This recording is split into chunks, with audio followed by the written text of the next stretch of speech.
Bom dia, graça e paz. Louvado seja o Senhor, bendito seja o nosso Deus para sempre. Que a paz do nosso Senhor Jesus Cristo esteja com todas as minhas irmãs. Queridas, meu nome é Fátima, eu sou do Ministério Sara Nossa Terra e fiquei muito feliz ao ser convidado para trazer o estudo sobre a vida de Tamar. Honrada e feliz. Bom, querido, a trajetória dessa mulher foi marcada por duas viuvez precoces. A história de Tamar começa com Judá, o quarto filho de Jacó, com a sua esposa Lia. E apesar de ser o quarto filho, ele desempenhou um papel importante na genealogia, devido à promessa divina feita a Jacó, de que o cetro não se apartaria de Judá, nem o bastão do comando dos seus pés, até que venha aquele a quem ele pertence. E ele, as nações obedecem. Lá em Gênesis 49, versículo 10, essa profecia aponta para a vinda de um líder que terá o direito, a autoridade e o domínio sobre tudo. A importância de Judá na família de Jacó era significativa, pois seria dessa tribo que se originaria a linhagem real, que incluía o rei Davi e, consequentemente, o Messias, o prometido das nações. Então chega um tempo que Judá se aparta da casa do seu pai Jacó e vai para Adulã, onde encontra uma mulher cananeia chamada Sua, que ele tomou para ele, e com ela teve 3 filhos. O primogênito chamava-se o segundo Onã e o terceiro Selá. Judá novamente desobedecia a sua tradição, que era de não tomar para si uma mulher que não pertencesse à mesma tribo. O objetivo era preservar a propriedade e a identidade daquela tribo.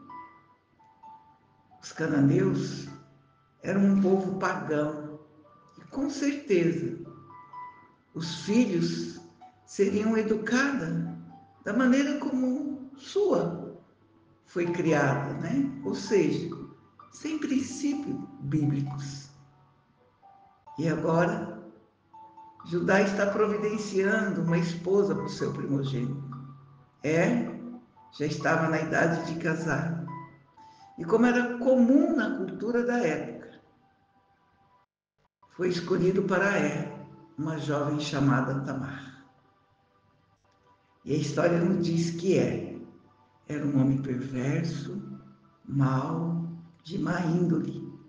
Um homem que não temia Deus.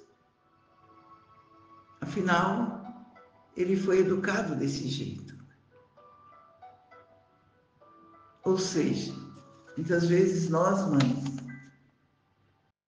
temos a grande responsabilidade de educar os nossos filhos.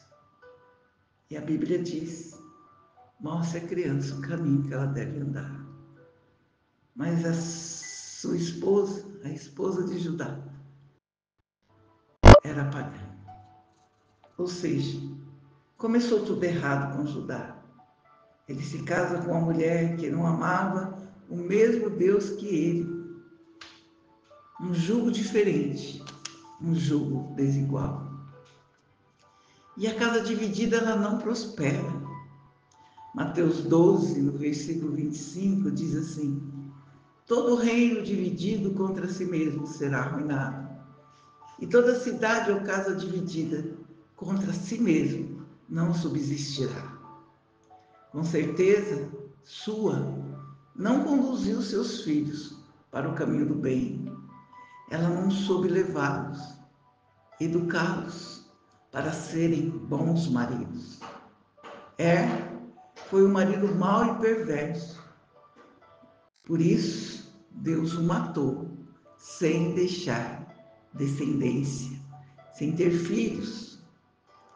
E lá em Êxodo 20, versículo 12, nos ensina que honrar os pais é um mandamento com uma promessa.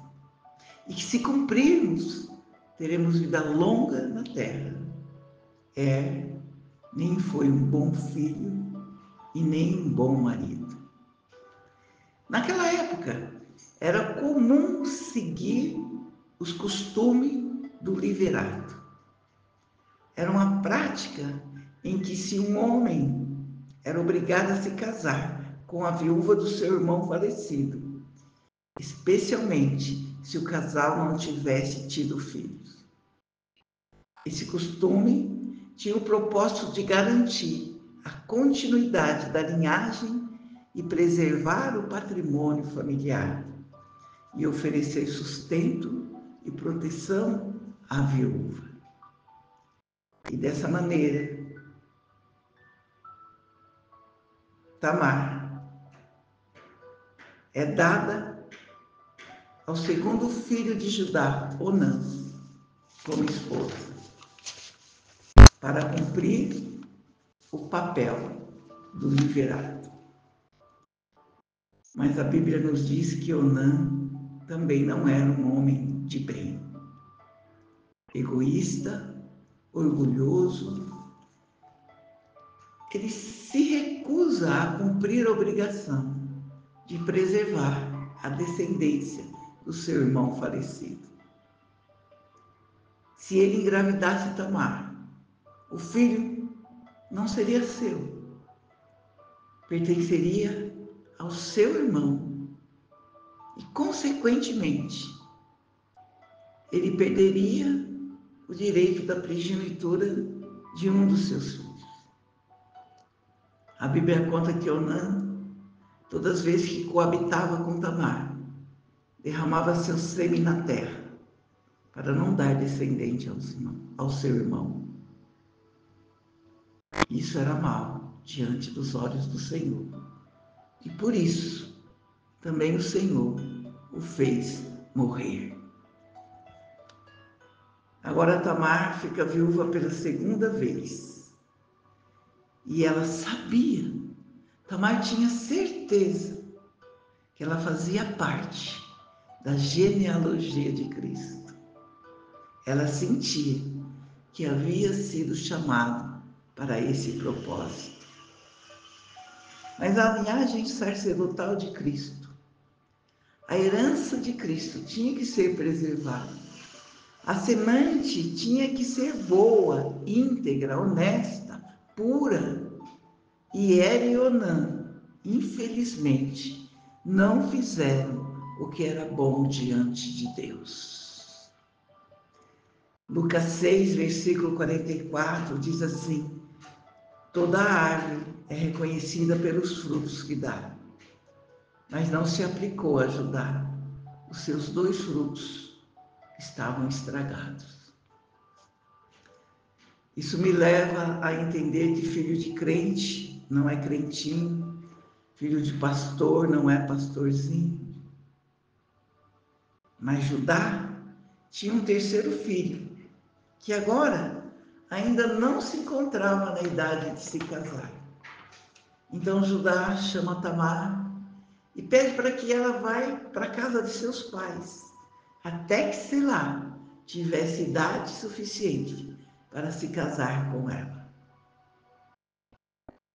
Tamar parte para a casa de seus pais, vestida de sua viuvez, para aguardar esse momento. Mas Judá, na realidade, ele não tinha nenhuma intenção de dar o seu filho caçula para Tamar. Na realidade, Judá viu Tamar como uma maldição para sua família. Afinal, ele tinha perdido seus 2 filhos. E o medo dele era entregar Selá e ele também morrer.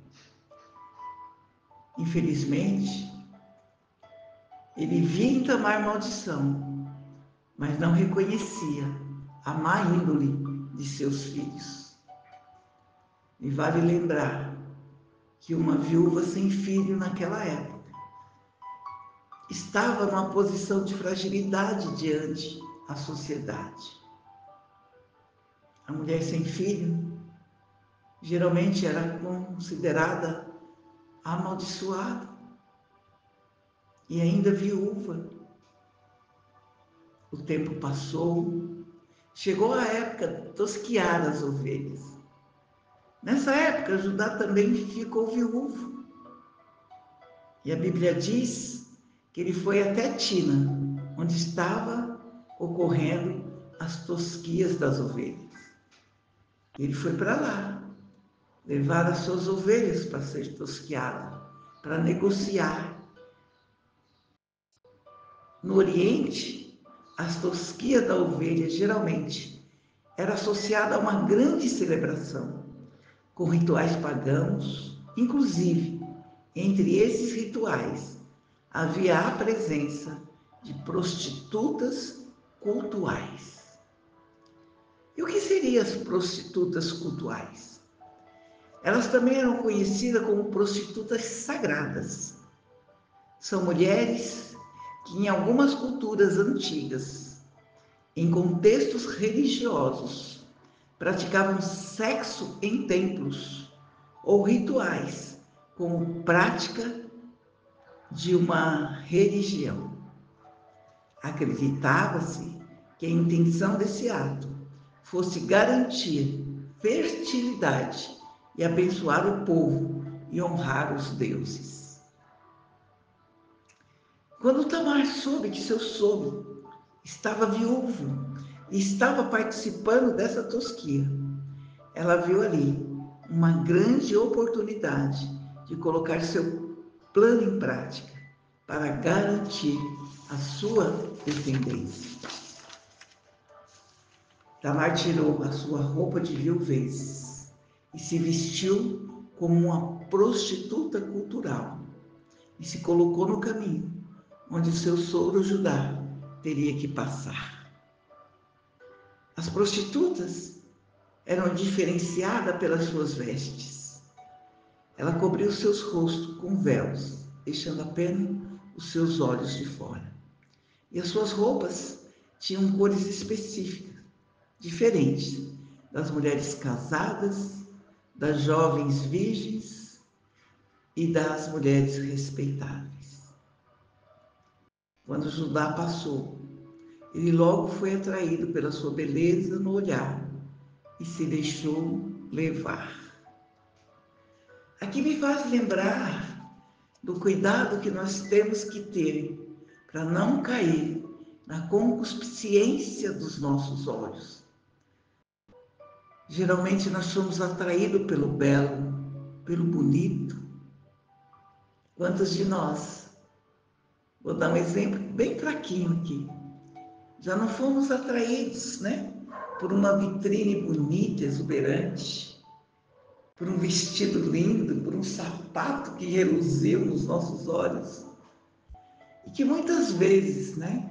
Mesmo sem ter condição, entramos na loja, compramos o vestido e o sapato e depois padecemos para pagar.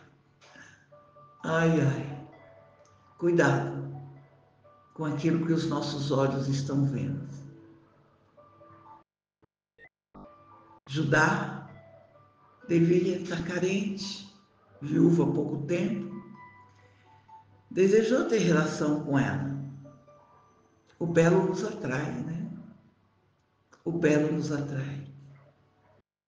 O pagamento seria um cabrito do seu rebanho, que ele enviaria depois. Mas esperta e astuta, ela pediu um penhor, uma garantia, até que o cabrito chegasse até ela. Naquela época não existia nota promissória, cheque pré-datado, o contrato escrito, né? Mas, em geral, os homens de negócio, eles usavam uma corrente com um selo, né? Um pedaço de metal ali com o seu símbolo, o seu selo, que eles colocavam, né? No pergaminho, dizendo ali, seria a sua assinatura, a sua identidade. Então ela pediu como garantia ajudar o selo, o seu cordão e o seu cajado, sem se preocupar com as consequências desse ato. Judá entregou tudo a ela. Vale lembrar, queridas, que todas as nossas ações produzem reações, consequências boas ou ruins. Toda escolha produz seus feitos, seus efeitos. Lá em Deuteronômio 11, 26 diz: eis que hoje eu ponho diante de vocês a bênção e a maldição. Escolha, pois, a bênção para que tudo te vá bem. Quantas vezes, né? A gente olhando, achando que é uma bênção e ela está disfarçada de maldição. Depois disso, Tamar saiu, se vestiu de novo com a sua viuvez e Judá seguiu o seu caminho, o seu trabalho da tosquia. Dias depois, Judá mandou o seu cabrito, né, através de um amigo, para recuperar os seus objetos, os seus bens, o seu cajado, o seu cordão, o seu selo. Porém, o amigo, depois de muita procura por aquela prostituta, voltou como um cabrito. Não conseguiu recuperar os bens de Judá. 3 meses depois, Judá ficou sabendo que a sua nora viúva tinha adulterado e estava grávida. Vale lembrar que, apesar de viúva, Tamar já havia sido prometida a Selá. E naquela época, o simples fato dessa promessa já selava um compromisso. Então, naquela cultura, Tamar era prometida de Selá. E o fato dela estar grávida teria sido um adultério. E a punição para o adultério naquela época era ser queimada em uma fogueira. E Judá requereu a pena máxima para sua nora. Tamar deu um jeito de que os objetos de Judá chegassem até ele com esse recado. Diz a Judá, meu sogro, que o fruto que eu carrego no ventre pertence a esses objetos. Esses objetos são do pai daquilo que eu carrego no meu ventre. Naquele momento, Judá reconheceu que a sua nora era muito mais justa, muito mais honesta que ele. Eles nunca mais tiveram relação, apesar de Judá cuidar das crianças e de Tamar. E ela deu à luz a gêmeos. Era como se o Senhor dissesse a ela: eis aqui, dupla honra para você. Dessa relação nasceu Pérez e Será. E foi através de seu filho Pérez que Tamar passou de uma viúva estrangeira e desamparada para uma das mães, incluída na genealogia de Jesus. Aleluia! Dupla honra. No lugar da tua vergonha, você terá dupla honra. Glória a Deus. Pérez foi pai de Esrom, ancestral de Davi, portanto, da linhagem messiânica. Talvez algumas de nós condenem o ato de Tamar, né? De buscar justiça. mas ela foi ousada e corajosa com essa atitude de manter a descendência do Messias. A história de Tamar nos lembra que a promessa de Deus nas nossas vidas se cumprirá, apesar das dificuldades, das tribulações, das injustiças. Ela não se vestiu de vítima, ao contrário, se vestiu de coragem e ousadia para viver o seu propósito. As suas duas viuvez não foram o fim, mas o começo para Deus escrever uma nova história na vida de Tamar. E eu creio, queridas, que apesar desse tempo, apesar dessas dificuldades, apesar desse deserto, não é o fim, é só o começo para o Senhor começar a escrever uma nova história na minha e na tua vida. Bom dia, a graça e a paz do nosso Senhor.